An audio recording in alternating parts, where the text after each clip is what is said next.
Welcome to 99 zu 1. Willkommen zu 99 zu 1. My name is Nadim. I'm a bit sick, as if you can hear. My voice is not the best, but thankfully I don't have to talk that much because we invited Michael Roberts again to talk about tariffs and the US economy. Welcome back, Michael. It's been a while.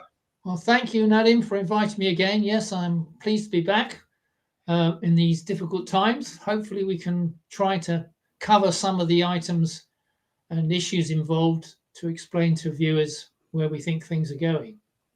Yeah, difficult times indeed. Very crazy times. And one part of that has been, let's say, Trump's behavior regarding tariffs and his ideas about how to save the US economy. So a couple of months ago, he came out with his so-called Liberation Day, where he announced with a lot of fanfare that he would be taxing half the world like never before, or actually like at least like not like a century before that. Living penguins on an island, in uninhabited island off Australia, they've got to pay tariffs. Exactly, the poor penguins. Yeah, they were probably gonna stop exporting now. Yeah. So maybe we can take this a little bit from scratch. Is this recent paper of yours in your blog. Everybody should follow the blog, by the way. You should also get this book from Michael, The Long Depression. That's the book that we also did an interview on the last time Michael was here.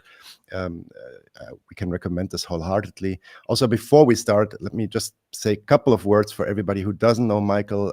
Michael worked in the city of London as an economist for over 40 years. And he closely observes, also in his blog, you can follow that, the machinations of global capitalism from within the dragon's den, as we say Britain is. At the same time, he was a political activist in the labor movement for decades. And since retiring, he has written several books. The Great Recession is one of them, The Long Depression I just showed.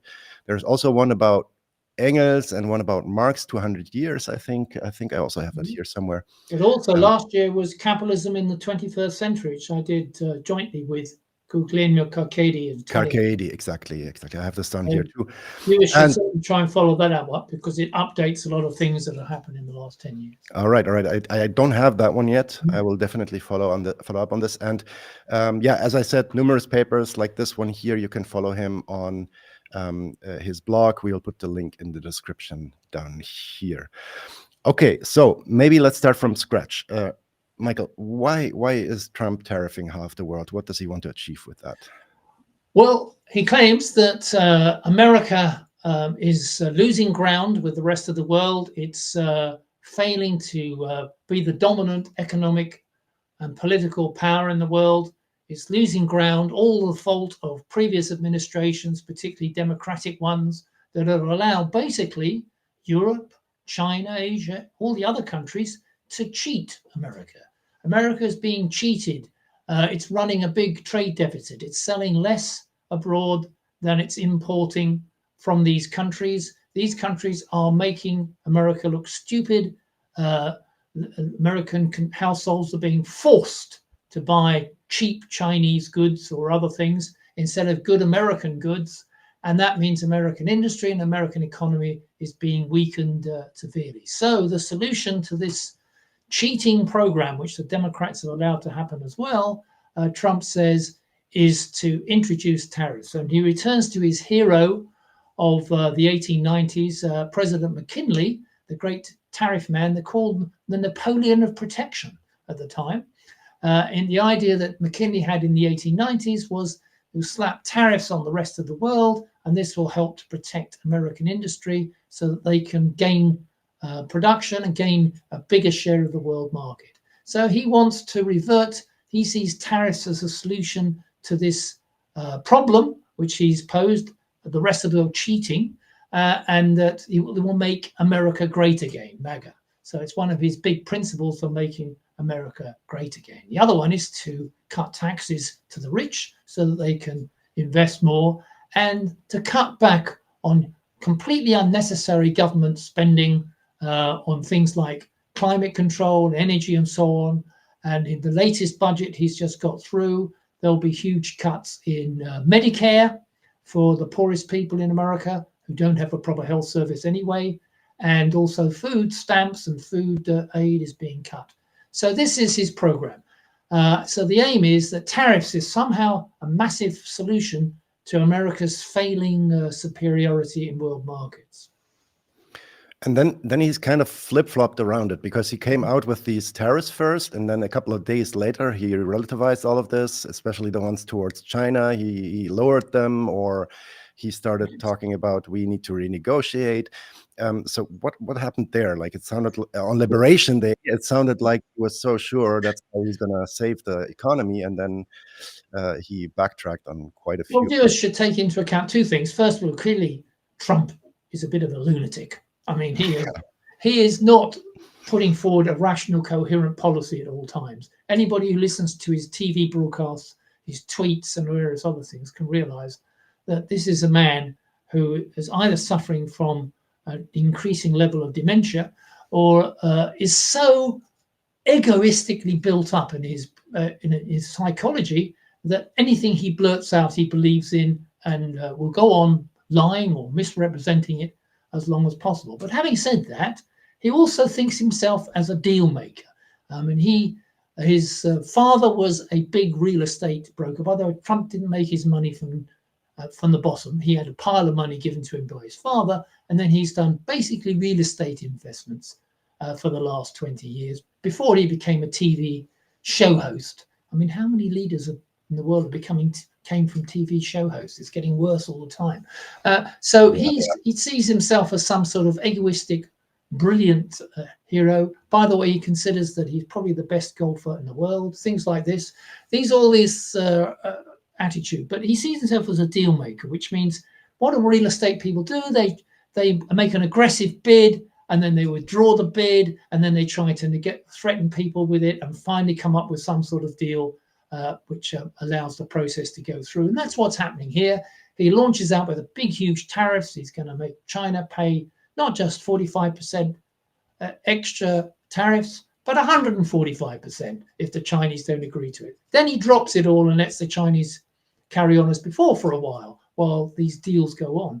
And now we've reached here on August the 7th, a latest level. I think we're more or less getting where we're going to be after all this up and down.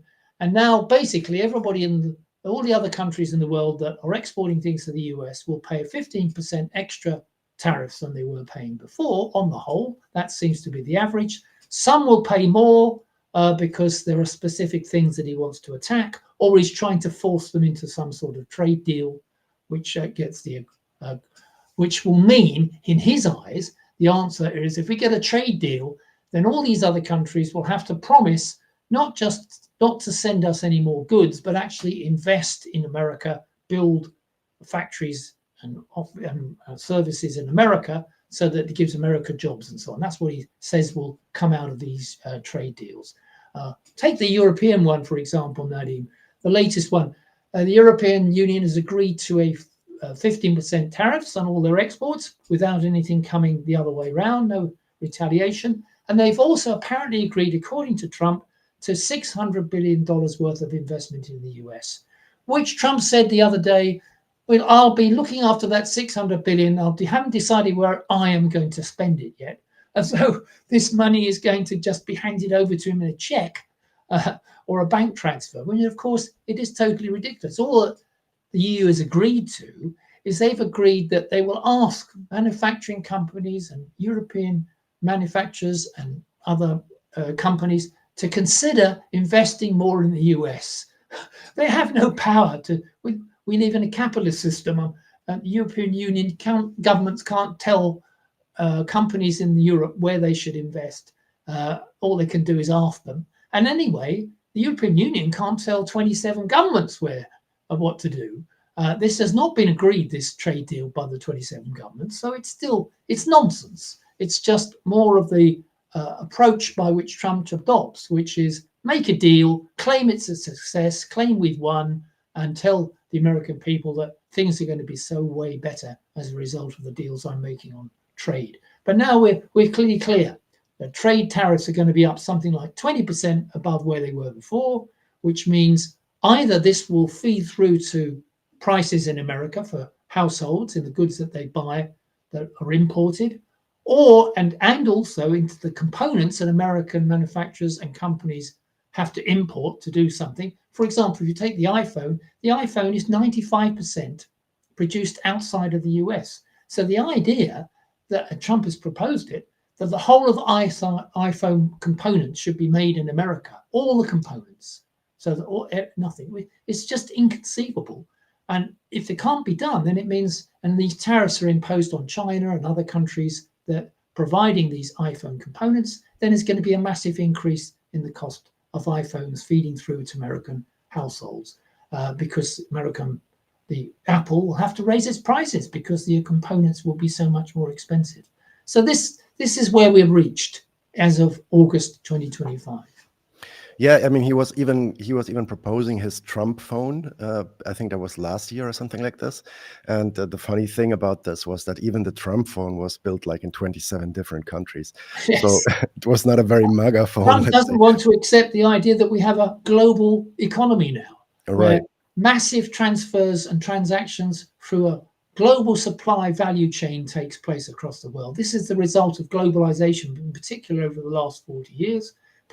Countries do not produce all their own things at home anymore. Quite the contrary, everything is traded and transferred and transported. Volkswagen, all the components of Volkswagen are coming out from all different parts of the world to produce the final car, particularly China and also within other countries in Europe. This is the way global capitalism operates. That cannot be reversed. It's an illusion to imagine it. And it's also detrimental to people that it should be reversed. The whole point of the division of labor on a global scale and trading in this way is actually, it does lower transaction costs and improves efficiency and productivity. This will be a disastrous reversion, which can't be achieved, but that's what Trump claims he's going to do, at least for the US.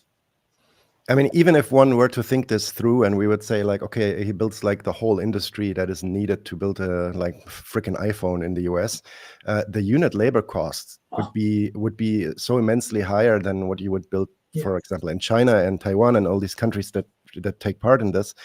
That would mean that the production of the phone would be much more expensive. So, well, I saw a figure the other day estimated that iPhones, if it was actually possible to do it all in the US with the US labor, which it isn't, but if it was, it would increase the current iPhone price by 6 times. So over to you, those who are holding up iPhone. That's what, of course, Trump will deny this. His argument is that such will be the increase of American industry and production as a result of the protection measures as the Napoleon protection, then we will get a massive increase in incomes for American workers, and they will be able to eventually build all these things themselves, and the problem will be solved. It's only a matter of time.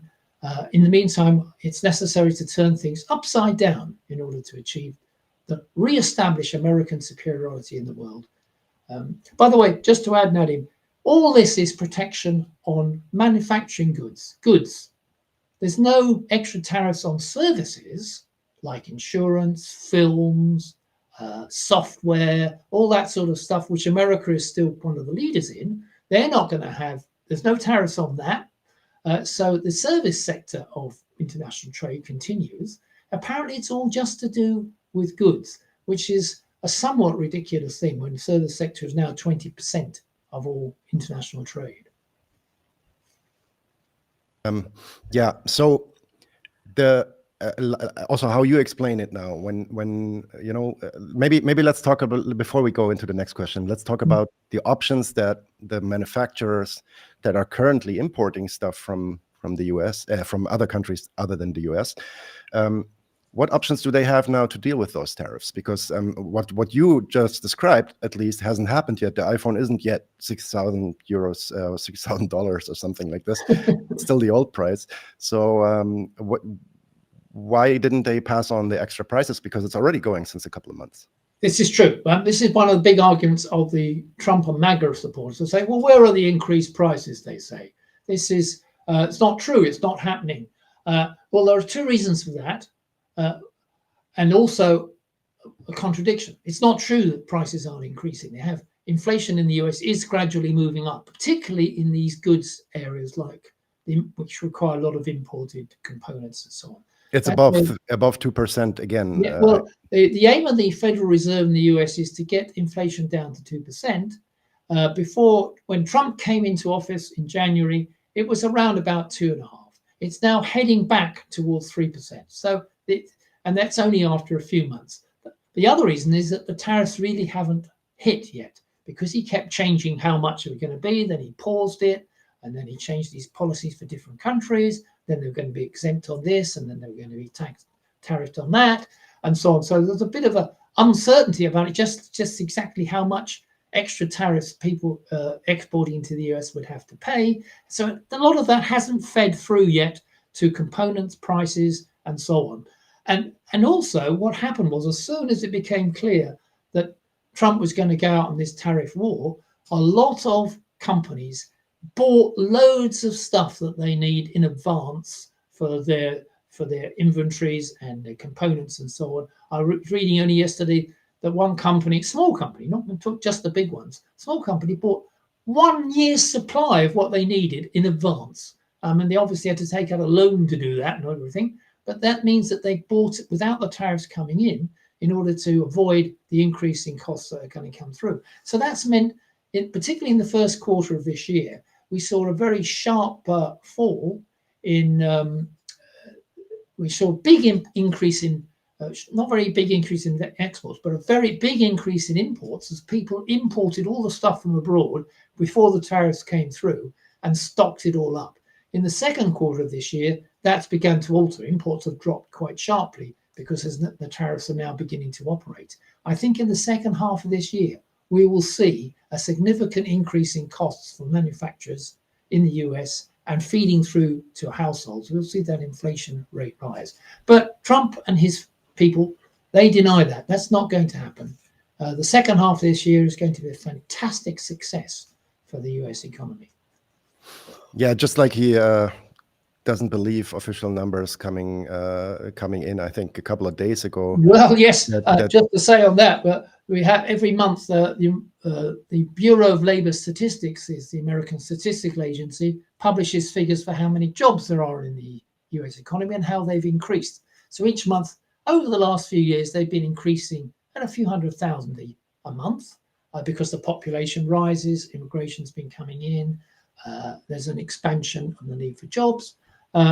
Unemployment's been relatively low, at least on the official figures, so jobs have increased. But in the past half a year, and certainly in the past 3 months, job increases have fallen quite sharply. Now, what's happened is that initially the Bureau of Labor Statistics gives you an initial estimate of what the jobs increase is, and then later on it revises it because it gets more information. How does it find out? Well, it asks companies whether they've taken on any people. Not all these companies reply, so they have to make a guess at what it is. And what we've found is that the initial estimates look very good. Trump was fairly happy, quite reasonable, actually still slowing, but reasonable figures. And then the Bureau announced, well, actually, my latest estimates, now we've got more information, the last 2 months were not anywhere near as high.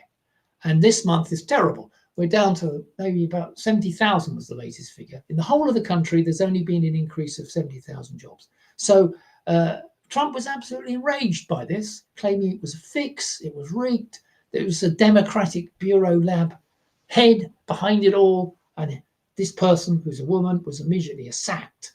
And apparently Trump can just sack people. There doesn't seem to be any way to stop him. So now there is no head of the Bureau. Somebody will be appointed who will give us better figures, Trump-type figures from the future.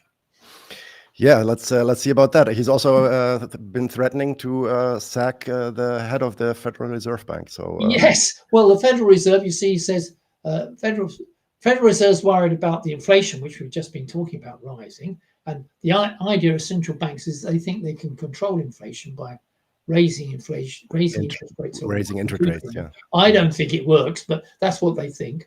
And therefore, these thinking Jay Powell, who's the head of the Federal Reserve, and his other committee members, on the whole, think it's better to keep rates where they are because inflation's moving up.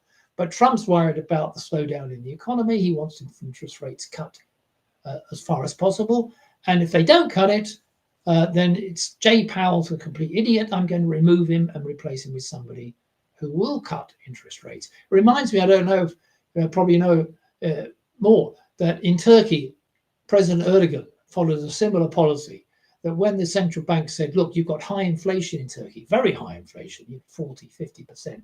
We need to keep interest rates high to drive down that inflation.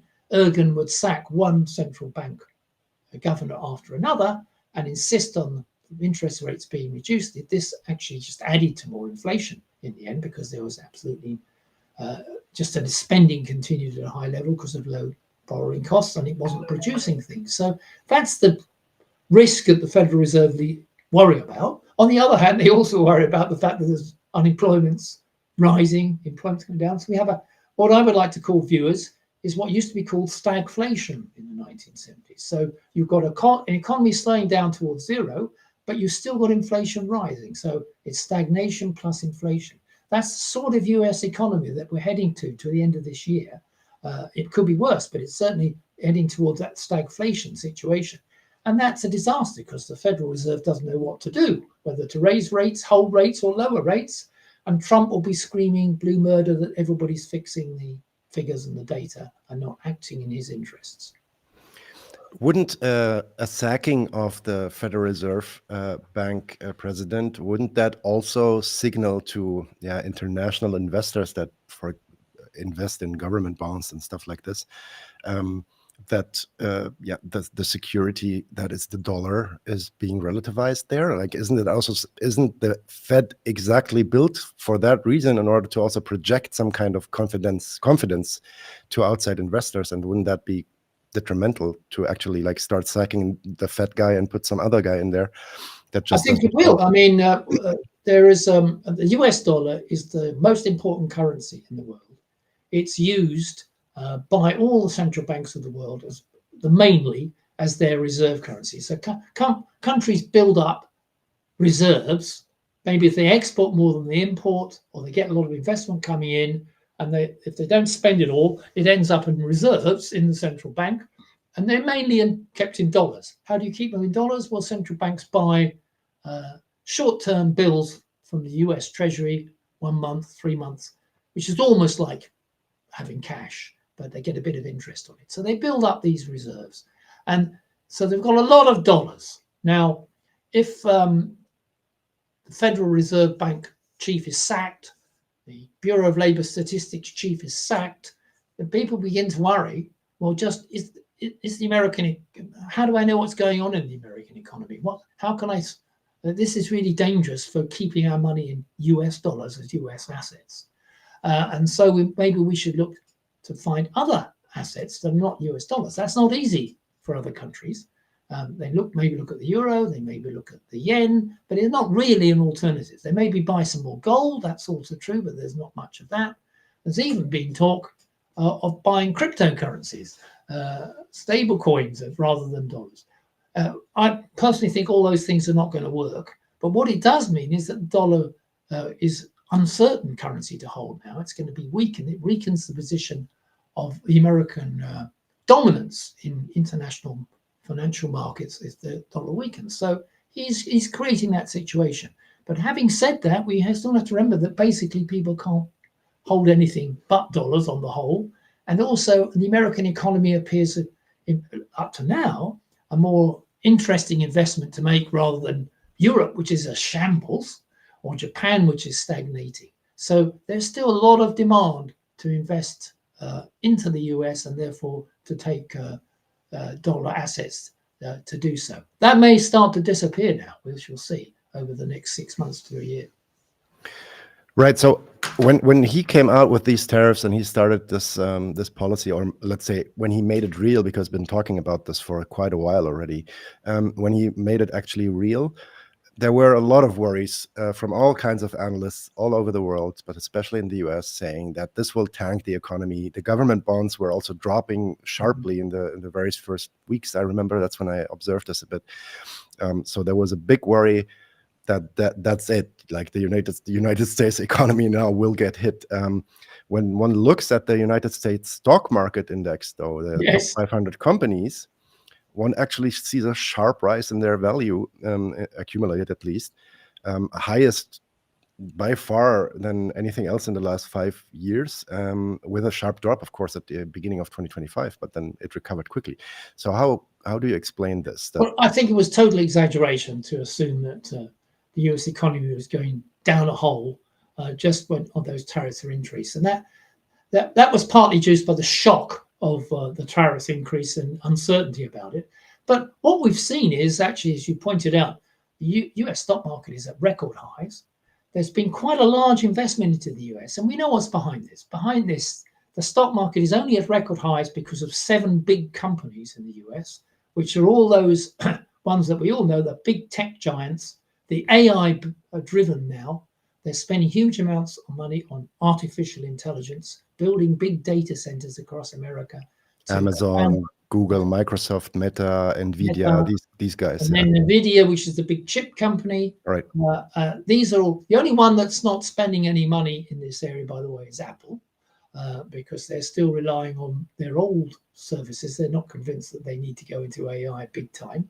But all the others are spending huge amounts of money on, massive amounts of money on this, with the prospect that they will get massive returns and profits and control the artificial market worldwide in the future, and the US therefore, in this period of expansion of investment, this is helping the US dollar to stay up.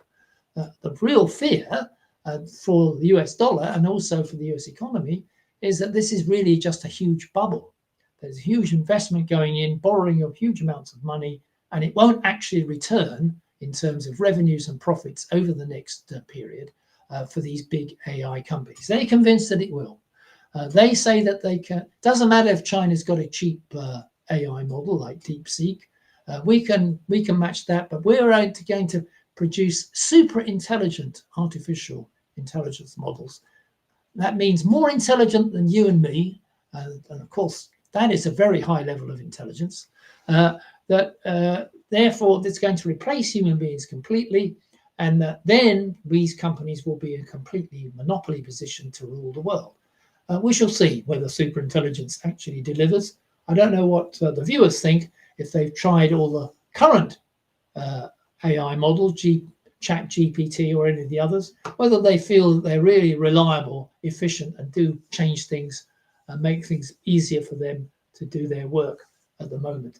Companies are still hoping so, but always say the current take-up of AI by companies across the US is about 4 to 5% of all companies taking it up in some way and spending money on it. Yeah, paying for it. Exactly. Yeah, exactly. Pays for it. Yeah. With ChatGPT, they've got 500 million users. Wow. But only 3% of them actually pay anything. I don't pay anything if I use ChatGPT. No, of course. Yeah. I use the simple one for the basic things. But obviously companies are looking for more, like getting rid of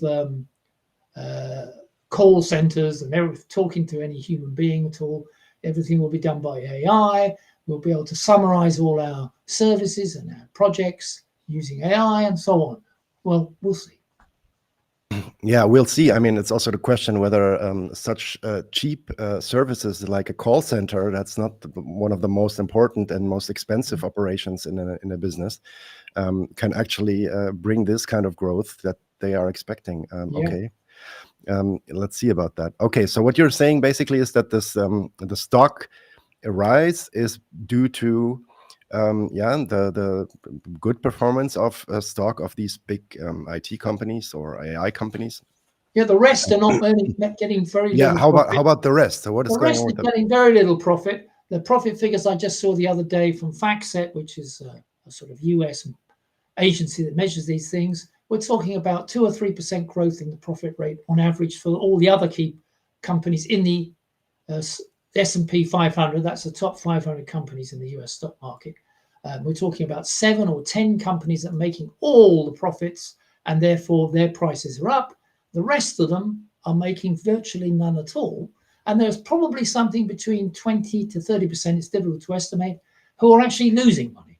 They're losing money on a regular basis. And how do they survive? They keep borrowing more from the banks, and that's the way they can continue. These companies are called zombie companies, in a sort of cheap way of putting it, that they don't die, They just carry on, but they don't make any money, and they don't invest, and they don't are not able to increase and expand at all. They just sit there as a dead weight on the economy. So that's the real state of the majority of the US economy. And remember, Nadim, the US economy is the best.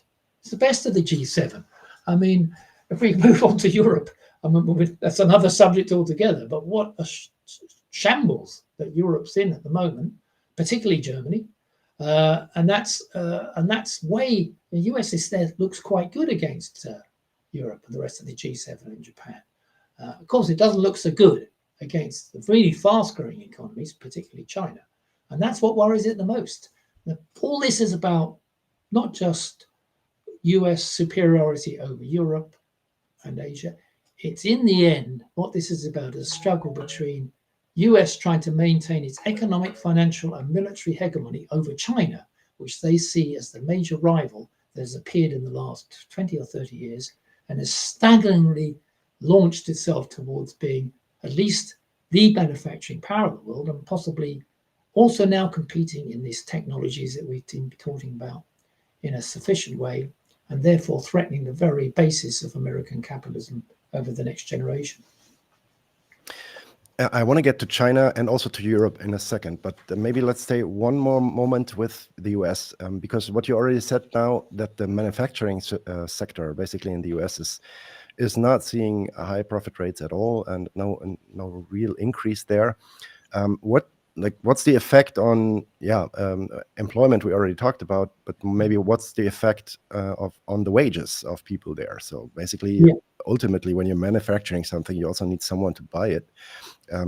How does this look in the US? Well, if you exclude the supervisors in companies, factories, but also exclude the tech people at the top end in these markets, in these sectors, information sector and so on. If you exclude that section of the employment, which is not small, but it's not big, majority of ordinary workers in factories and service companies, leisure, hospitality, health, government, manufacturing, all those sectors that spread across the US economy, average wages after inflation, so average real wages, we say economists, have more or less been flat for the last, since the Great Recession. There was ups and downs, but certainly if you go up to the beginning of COVID and now 2020, and now here we are in 2025, they have had little or no growth at all. So basically people's living standards with their families and so on, most people in America both have to work, male and female parents have to work mostly, or they might even have more than one job, because a lot of part-time work in the US, not a lot of full-time work. The figures get worse on that. So their wages are not rising. They're not rising in real terms and have not been for some time. And so people are living on the weekly paycheck or the monthly paycheck, hand to mouth. There's hardly any savings going on. This is the situation for the whole swathe of American households. Yes, they have a higher standard of living than, say, most of the rest of the world, but it's not improving. And in many ways, it's falling. And of course, above all else, Nadim, the inequalities of wealth and income in the US are staggeringly high. And we talk about the tech giants and their trillions of dollars of wealth. And we remember that virtually most American households have no real wealth at all once they've paid off their debts and mortgages. And they might have a car and they might have maybe a house, but that's it. They don't have anything else. They don't have any savings, pensions money, all the rest of it. They don't know prospect if they retire that they're going to have a good life either. This is the situation for one of the greatest capitalist economies in the world. And we can only see that relatively when we look at the rest of the world. Yeah, that's our idol. That's how we want to become, right? But I mean, now let's put these together. We have something that you call the bubble. I mean, we will see if this bubble will burst or not, but it sounds to me, yes, I'm also from IT, it sounds to me that there will be a burst at some point. Then we have all these manufacturing companies that in order to sustain their low profitability are taking up a lot of loans or loan-like things, getting some kind of liquidity from somewhere to survive. At the same time, we have basically no buying power or very little buying power in the population, and they also take out loans in order to, I don't know, finance their houses and stuff like that. Pay So for now their student debt and student debt, exactly. So now the bubble bursts. Are we looking at another 2007, 2008 here?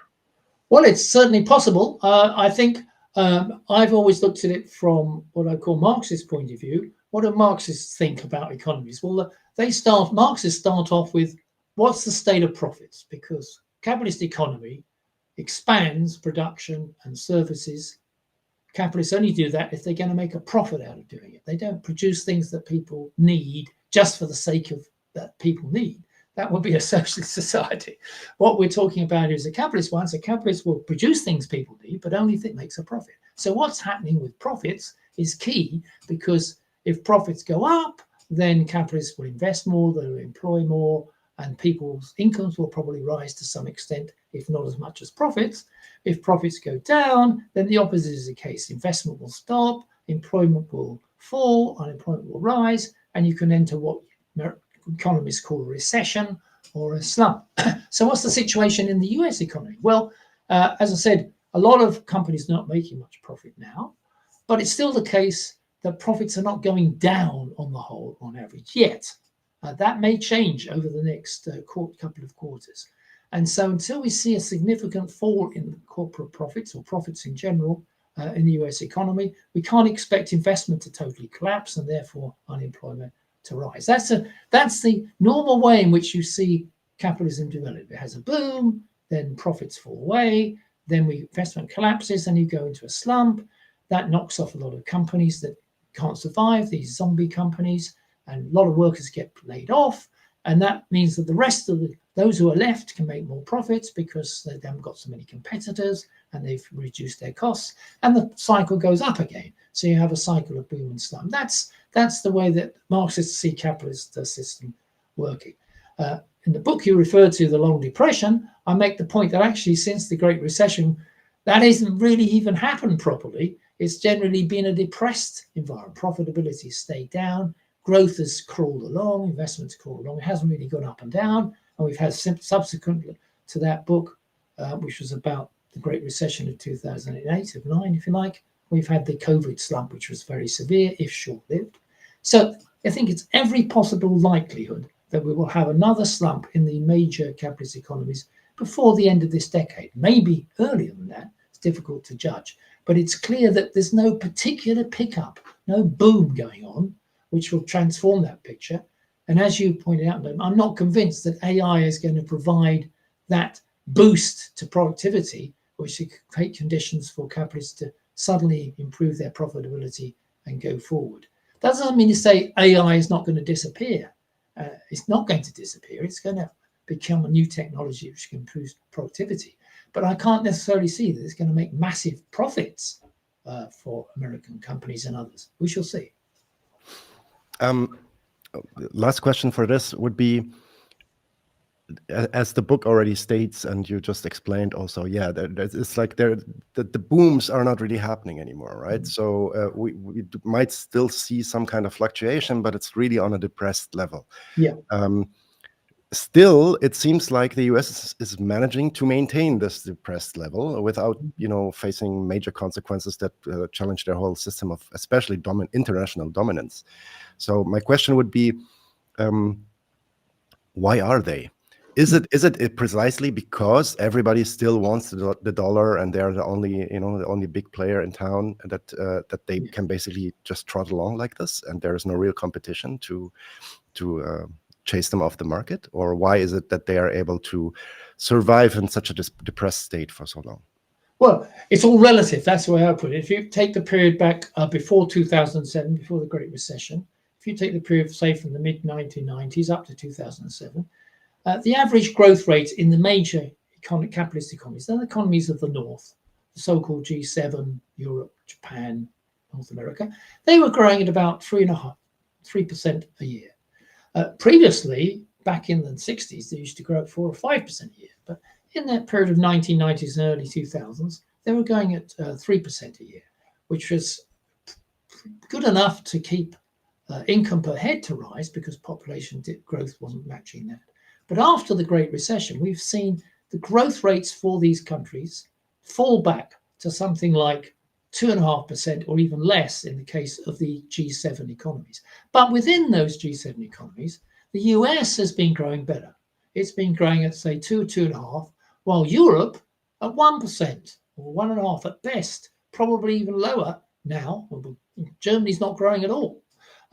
Japan 1%. So there's a relative gap there. So if American economy does worse than it did 15 years ago, but relatively better than the other countries, then there's obviously a transfer of funding towards the dollar as opposed to the euro, the yen, and the other currencies. But you'd also have to say that why is it the case that the US is doing better? Well, I think the answer to that is a number of things. First of all, they have financial dominance in the world, so they're able to direct financial resources to American companies. And those companies have bought large sections of the rest of the world. I mean, in the UK, I live in the UK, private equity, which is investing by financial companies into companies that are operating services and production, it's massive. We have a massive, and most of that private equity is coming from America. So America's making a lot of money by having invested abroad through private equity and through manufacturing directly, and remitting those profits back to the States. So it's it adds something like 1 to 1.5% to US GDP every year, the repatriation of the investments that it gets abroad. The return they're getting on that is also falling, so the gap, the relative advantage they have is declining. So there we have it. The US economy does a bit better, even domestically, than the rest of the world because it's got key industries where it's invested, where it can take advantage of that. Europe is well behind, and Japan has been stagnating for 20 years. Okay, so then let's talk about the other player in the house, and let's get to China, because obviously their growth has also been slowing, but it's still at considerably higher levels. I think something around 5 or 6 right now percent. And yeah, I mean, it's clearly stated this is not a conspiracy theory. China is the object of the US's wrath regarding those tariffs. That's at least how Trump explained himself. And now they kind of came out with a deal. We'll talk about the deal in a second. But first question would be, as to my knowledge, the American and the Chinese economy, they are so intertwined. There is so much stuff that the US indeed buys from China, imports from China, but also vice versa. China is kind of relying on this market. The question really becomes, is there even, like, does Trump even have cards to play, how you would say, in order to force China to a table for some kind of different deal? Well, the irony of this is that back in the 1990s, when China was starting to take off with its manufacturing, through investment in manufacturing, and through huge foreign investment, all the companies of the West were going in there. Volkswagen is still there, huge investor in China. This was seen as what was called a virtuous circle. These investments would lead to, with all the global North companies shifting into the global South to get cheap labor, China in particular. They would produce cheap goods that could be imported back, and when all our costs would go down for households at home. So they would benefit by getting increased exports and revenues coming in, and the rest of the world, the advanced world, would get cheaper goods. This was a perfect world of globalization.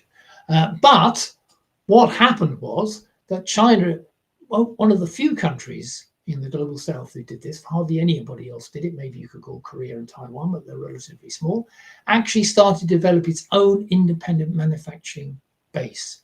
And it through massive state investment, and also because it didn't let foreign companies control 50% of the operations, always less than 50%. And because they learned the technologies of these companies, they were able to start building their own state-financed companies, which just became world leaders, increasingly so around the world. And in the year 2001, they were able to join the World Trade Organization, which meant they were no longer faced with tariffs by exporting their goods into America and to Europe, very low tariffs. And so they made massive increases in production. Now, China has 35% of the world's manufacturing production.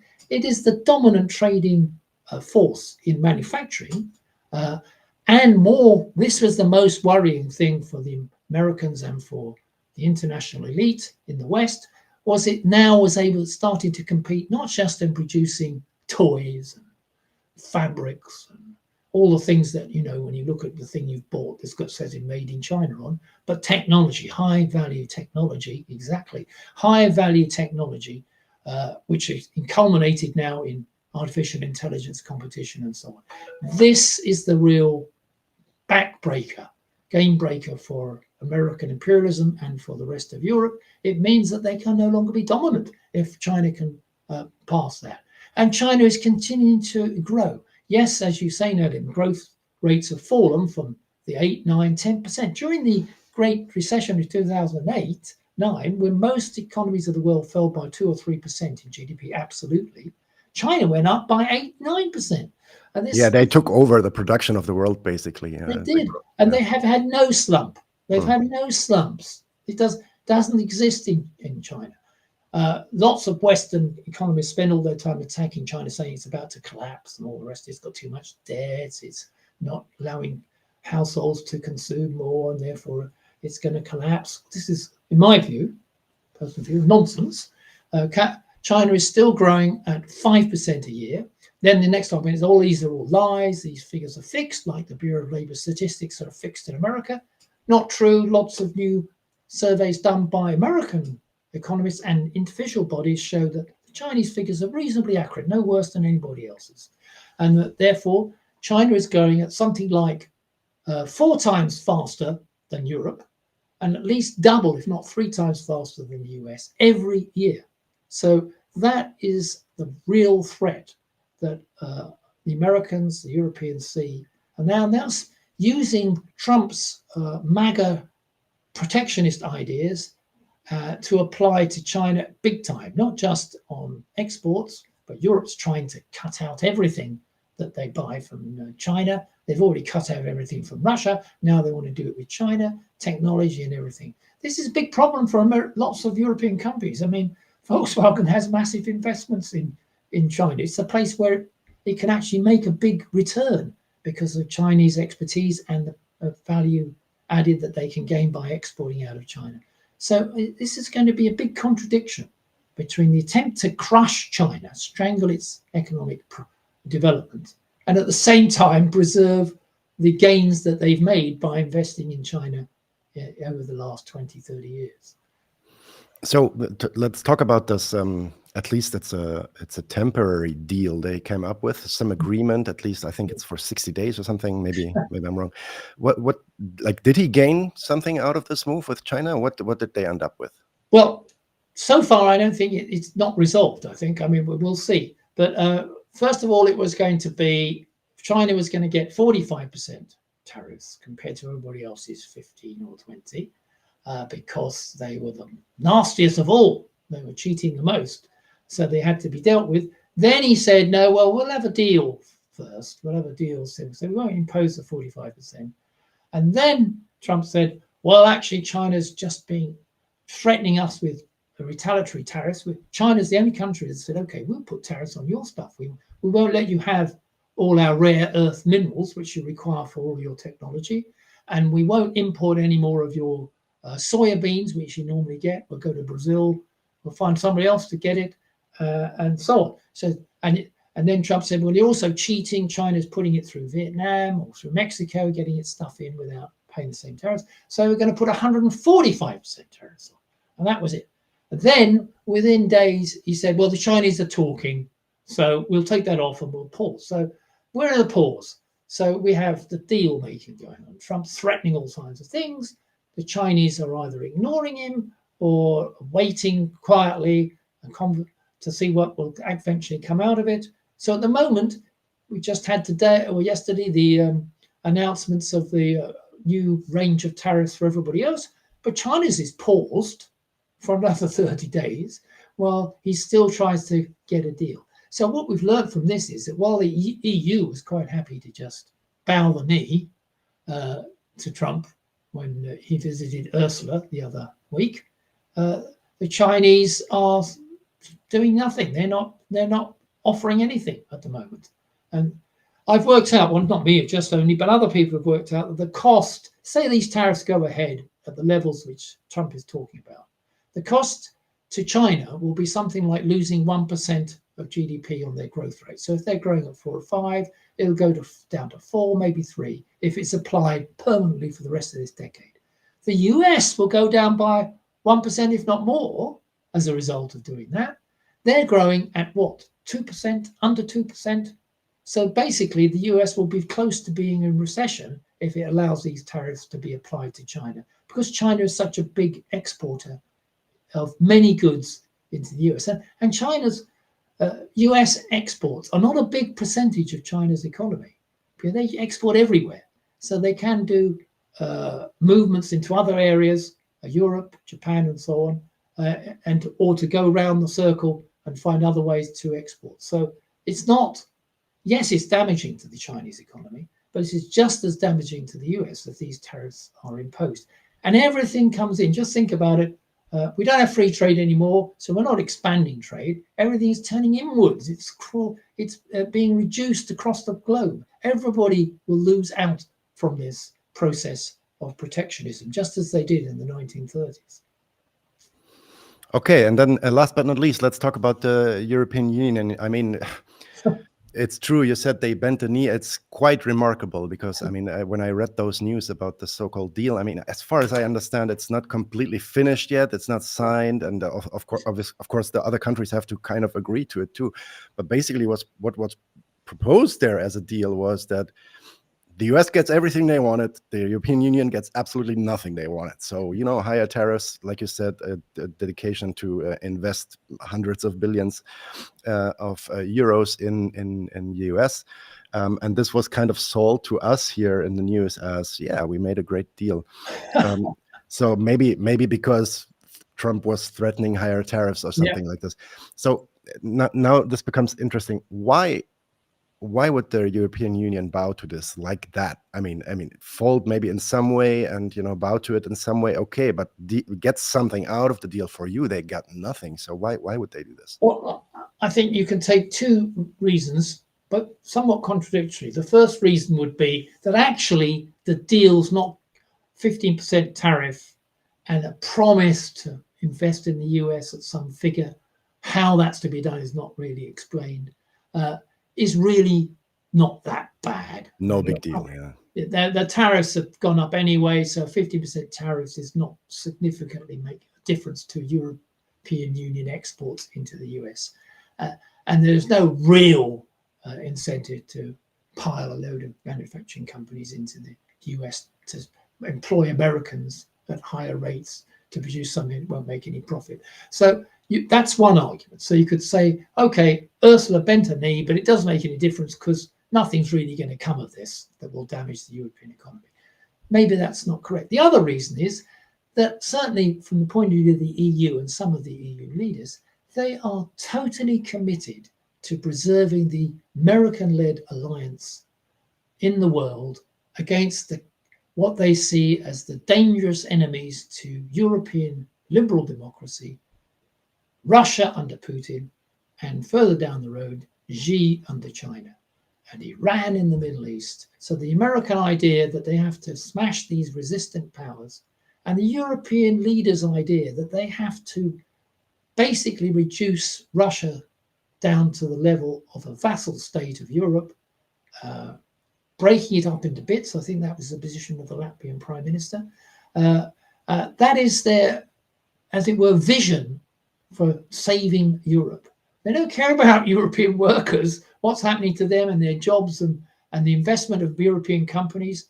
They have this huge imperialist vision that Europe's got to play a role as a junior partner with America in achieving the control of the world for so-called liberal democracy. So there are two viewpoints here, that the deal doesn't make a lot of difference. And anyway, we just want to curry favor with Trump and America and make sure that the alliance continues and that we can win the war in Ukraine, which we will never give up fighting for.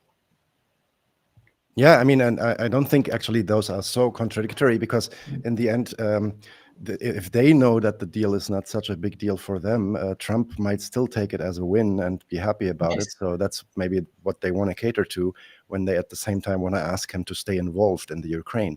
And to some extent, I mean, I don't have the direct connection, but to some extent it worked, because since a long time, Trump has been saying that he doesn't want to invest more money and more weapons in the Ukraine, and that actually changed in the last weeks. So, if you want to bind the U.S. to be there for you as your junior partner, like you said, it makes sense to not get the big guy angry there. So no, let's play it cool. Yeah, exactly. I don't think Ursula can be regarded as a cool person. I think I think it's more that as far as the civil servants. I mean, Ursula von der Leyen is a civil servant, obedient. Although she acts as though she's the emperor of the European Union, but she just, that's the position of the Commission. The Commission says that we can manage this deal, and the position of the politicians is we have to have a deal because we have to keep America on board for our great struggle for liberal democracy. So the two things, as you say, in a way, come together. Yeah, I agree. Okay, Michael, thanks a lot for the talk. The paper we discussed, but we discussed much more, but the paper that we discussed was Tariffs and the US Economy. You can find this on Michael's blog. I'll put the link in the description. The outlook is that in the next 6 months, we might see some changes regarding, or some output regarding those tariffs, and maybe we'll have you on again to discuss what we watch, what we will get to observe then. So thanks for being here, Michael, and hope to have you back soon. Okay. Thanks for having me, Nadi. Correct. See you. Bye-bye. Leute, wir brauchen eure Hilfe. Wenn euch dieses Video gefallen hat, klickt auf Like, abonniert den Kanal und vergesst nicht, das Glöckchen zu drücken, damit ihr benachrichtigt werdet, wenn wir neuen Content droppen. Außerdem solltet ihr uns überall folgen, wo wir verfügbar sind. Das ist Facebook, Instagram, Twitter und Twitch. Und wenn wir irgendwelche Ankündigungen machen oder Posts, dann shared, was das Zeug hält. Gebt uns all eure Liebe. Wir haben mittlerweile ziemlich signifikante Kosten. Wenn ihr es euch irgendwie leisten könnt, unterstützt uns doch auf Patreon. Dann kommt ihr auch in den Genuss verschiedener Vorteile, wie zum Beispiel Zugang zu unserer Discord-Community oder Zugang zu den ultrageheimen Patreon-Episoden, die wir dort posten. Außerdem könnt ihr uns natürlich auch über PayPal Spenden zukommen lassen. Außerdem haben wir mittlerweile einen eigenen Online-Shop. Das heißt, wenn ihr euch immer noch fragt, was ihr euren Lieben zu Weihnachten, Ostern oder sonst wie schenken könnt, geht dorthin und kauft duftes Merch. Alle Links dazu hier in der Beschreibung oder auch auf unserer Webseite 99zu1.de. Vielen Dank fürs Dabeisein, danke für die Unterstützung und wir sehen uns in diesem Theater.